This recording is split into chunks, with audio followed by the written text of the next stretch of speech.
If you can get that worked out without passing a law, I'd accept that. Yeah, and the fact is that words do cause pain. Those of us who defend free speech don't do it because we take the position that words don't have the power to cause hurt feelings or anger. In fact, I agree with Justice Douglas, one of my First Amendment heroes, when he said words and free speech serve their highest purpose when they provoke anger and emotion. So that can't be enough of a standard. If that is the so-called adjustment Dr. Etzioni wants to make, it's more than an adjustment. It would be a complete overturning of our First Amendment values. That's definitely not what I said. It's definitely not what I said. My criteria for adjustment for the law is strictly when the words are close to action, and the only disagreement is which words are close to action. How close? And how close? How close? The one criteria is imminent, which was used by Professor Strossen. And intentional is another one. The only difference is how imminent. I say when you specify facilitate crime. Well, let's take an example. You say aim at the head and not at the chest. That has no political symbolism. This is just making easier to kill somebody. Oh, come on. Intent is a real requirement, Dr. Etzioni. You know that. Come on, as if somebody has the ultimate answer. Liddy did not intend for anybody listening to that to go out and to shoot a federal agent. How do you know what he intended? And no reasonable person would therefore be incited to do it. If somebody went out and shot somebody in the head, that person is a criminal who should be punished and not displace the responsibility onto Liddy. The problem with it is that some people may be triggered by language that seems virtually harmless to most of us. Oh, people have committed copycat crimes based on reading Crime and Punishment and other great classics of literature. Dostoevsky. Let me ask you the following situation. I work for a bank, and I give somebody a chart of where to find the safe and the combination to the safe. This is paper, words, and a drawing. And now the person who is a criminal goes and blows the safe. Should I be covered by the law? That's not different. There are certain kind of words and drawings and text which facilitate crime directly. They should be prohibited, and all the rest will be better protected that way. Well, when you made the point earlier about obscenity being banned from television, I understood you to say what we need is just a little more of that. Not a lot more of it, but a little more of it. From my perspective, as I watch it and then listen to what some of the politicians are saying, I think that it's dangerous to talk about increasing that, because they're talking about wiping out much of what I would enjoy and my children and some people's grandchildren would enjoy seeing and should see. Dr. Etzioni, aren't we kidding ourselves, though, to think curbing hate speech means we'll actually curb hate? No, the best way, and there again, there we all agree, the best way is not to kick people off the campus. That's much too easy. We should see any expression of hate, of speech, hate speech, as an indication that we haven't done our job as educators. And we should, when these things occur, stop all classes, have an assembly, bring in people who specialize in these matters, and have a deep, profound discussion what's wrong with hate speeches. Harry, there is no disagreement that the best cure to these things is more education.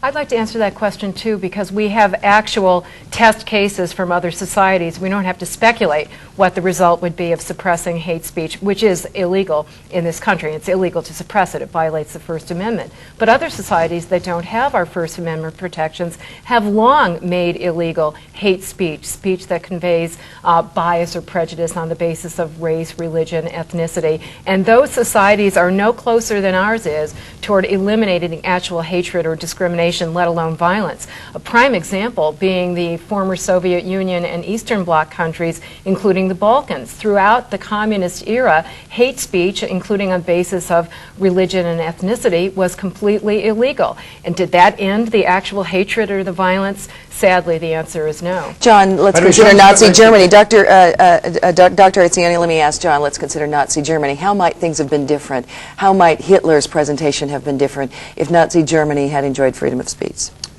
Well, I mean, the question answers itself, Gary. It would have been a totally different society. I mean, the attacks on Jews, the attacks on homosexuals, the attacks sometimes on Catholics would have been answered with other voices, you know, with a response.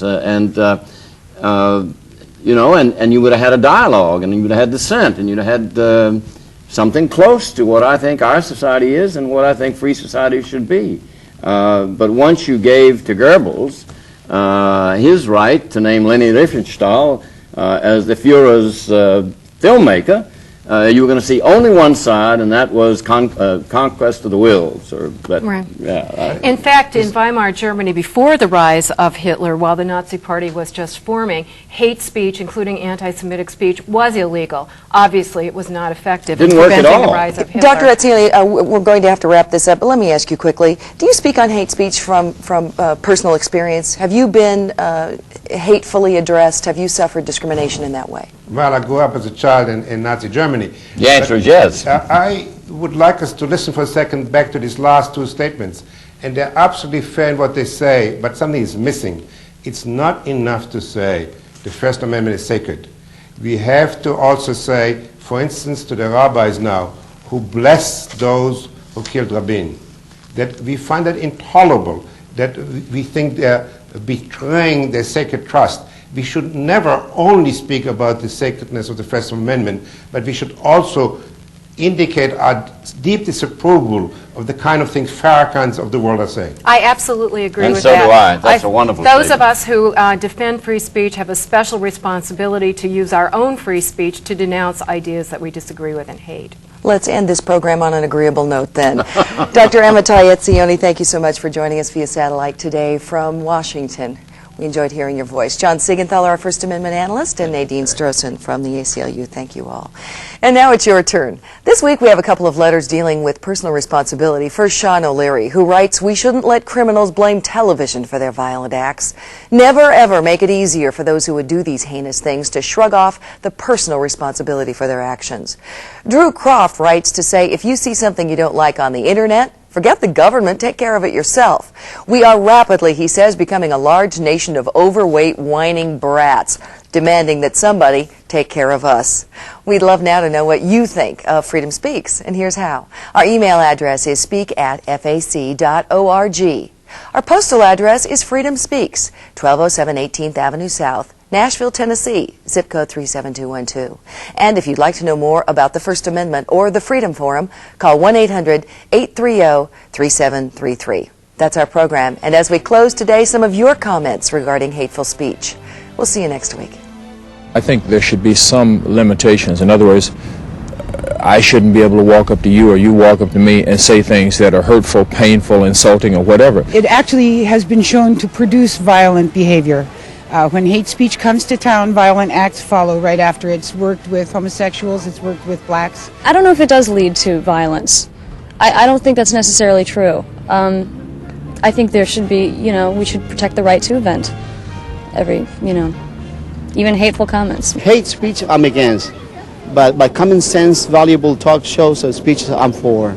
If I have an opinion that's negative, I would not like to be told I couldn't express it.